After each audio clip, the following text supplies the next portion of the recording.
date de ma nomination et chaque jour davantage, j'ai vécu côte à côte avec des personnes merveilleuses dont l'abnégation dans le travail et surtout le travail bien fait a été le dénominateur commun de chacun d'entre vous, quel que soit le poste occupé. Si les résultats obtenus ont satisfait les acteurs de l'élevage, les partenaires, les autorités et la population, c'est grâce à cette symbiose d'une franche collaboration de tout un chacun. La cérémonie qui nous réunit ne saurait être l'occasion d'un bilan à la tête de notre département, mais constitue toutefois une occasion de revenir juste sur quelques réalisations engagées grâce à la vision éclairée et aux orientations de son Excellence Monsieur le Président de la République et sous votre haute autorité. Il me plaît de rappeler l'amélioration des conditions de travail des agents du ministère de l'Élevage et de la Production animale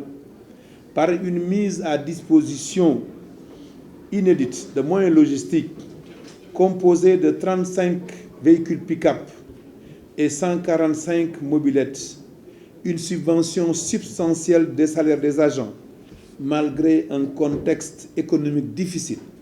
la construction de nouvelles infrastructures pour les services déconcentrés,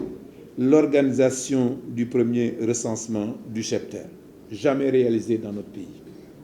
Plusieurs projets et programmes sont en cours de réalisation ou en phase de formulation, dont l'objectif essentiel vise une meilleure productivité de nos systèmes d'élevage, avec notamment des partenaires techniques et financiers comme la Banque mondiale, la Banque africaine de développement et tant d'autres institutions financières. À cela, il faut ajouter la décision du chef de l'État,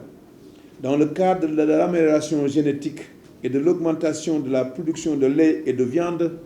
de renforcer le programme d'importation de génisses gestantes à haut potentiel laitier et des gouzéras, espèces à haut potentiel en viande. Monsieur le Premier ministre, Mesdames, Messieurs,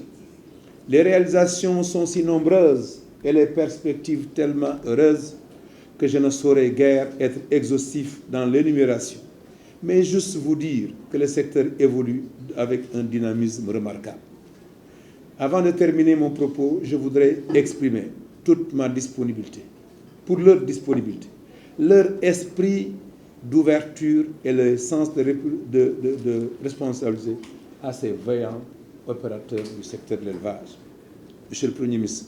vous avez ici devant vous un secteur privé national de l'élevage en gestation.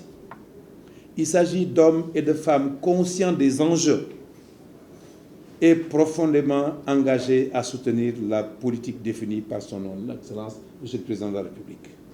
Ils demandent juste à être accompagnés et organisés.